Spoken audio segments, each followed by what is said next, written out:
Mummy બતાવી આવ્યા doctor ને? શું કીધું ડોક્ટરે? ડોક્ટરે કીધું કે બીજું બધું તો બરાબર જ છે, પણ ખાલી ડાયાબિટીસ બોર્ડર ઉપર આવ્યું છે. અરે ડાયાબિટીસ બોર્ડર ઉપર વહી ગયું, યુદ્ધ કરવા ગયું કે શું? મમ્મી 31 ડિસેમ્બરે તમે તૈયાર રહેજો. કેમ, ક્યાં જવાનું છે? 2026 માં. અરે અમારા ઘરમાં તો ભગવાને દીધેલું બધું છે. શું તંબુરો મમ્મી બધું છે? ભગવાને દીધેલું બધું હોત ને તો આ એસી, ફ્રીજ, ટીવી બધું હપ્તે ન લાવવું પડે. મમ્મી મેં એમ્બ્યુલન્સ બોલાવી રાખ્યો. કેમ એમ્બ્યુલન્સ બોલાવી? હું મારા ઘરે પિયર જાઉં છું ને એટલે તમને બધા દુખાવા ચાલુ થશે ને એટલા માટે. મમ્મી તમને ખબર છે આ બાજુવાળાનો છોકરો છે ને એ આઈસીયુ માં વયો ગયો.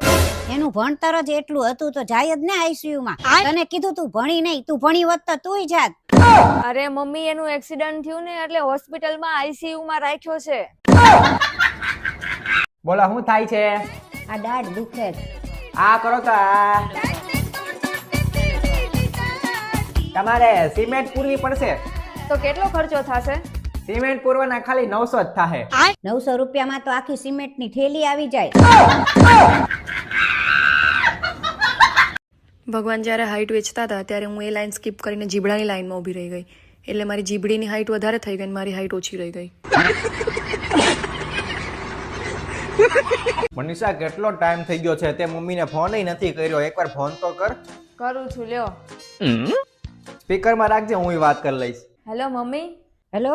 મને બહુ ખોટું લાગ્યું છે તમારાથી, તમે મને ફોન જ નથી કરતા. હા તો કાંઈ વાંધો નહીં, તુંય મને ન કરતી. મનીષા શરદી થઈ ગઈ છે? હા મમ્મી બહુ શરદી થઈ ગઈ અને નાકે બંધ થઈ ગયું છે. આ શરદીથી નાક તો બંધ થઈ જાય પણ જીભ નથી બંધ થતી, નહીં? હે ભાવેશ, તમને ખબર હે શું? આ દુનિયામાં એક એવી માં હે જેને આપણે માં તો કહીએ હી પણ એ કોઈની માં નહીં.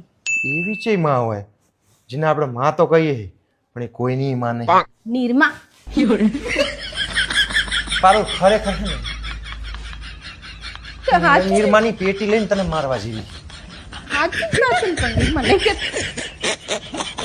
મમ્મી એવું કયું વાહન છે કે તમારા ઉપરથી પસાર થાય ને તોય તમને કાઈ ન થાય? એવું કોઈ વાહન જ ન હોય હો, અને મારી ઉપરથી પસાર થાય તો મારા હાડકા નો ભાંગી જાય. અરે એક વાહન છે કાઈ ન થાય.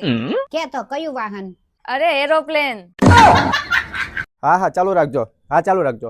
મનીષા ઓલા પિઝા વાળા ભાઈ છે એમ કે છે કે કેટલા કટકા કરવા છે? 4 કરવા છે કે 8 કરવા છે? એક કામ કરો ને 4 જ કરાવો. 8 ખાઈશ ને તો હું જાડી થઈ જઈશ. આવો આવો, બેસો બેસો. તમારો છોકરો શું કરે છે? અમારે ફેમિલી બિઝનેસ છે બહુ મોટો. અરે વાહ. આ ઘરે અમારું પોતાનું છે અને અમારે પૈસાની કોઈ કમી નથી. હા એ હારું. તો એકવાર તમારા છોકરાને તો બોલાવો તો જોઈ લઈએ. હા લ્યો બોલાવું. ભાવિન અહીંયા આવું તો. દીદી બધું બરાબર છે પણ છોકરો બહુ પાતળો છે. હા મને એવું જ લાગે છે. તો બોલો તમે શું વિચાર કર્યો? આમ તો બધું બરોબર છે પણ છોકરો થોડોક પાતળો લાગે છે. અરે એનું શરીર જ પાતળું છે, બાકી એની બુદ્ધિ તો બહુ જાડી છે. એ ગોગલા કેવું થયું ખબર તને? પૂછ તો ખરી હું થયું એમ.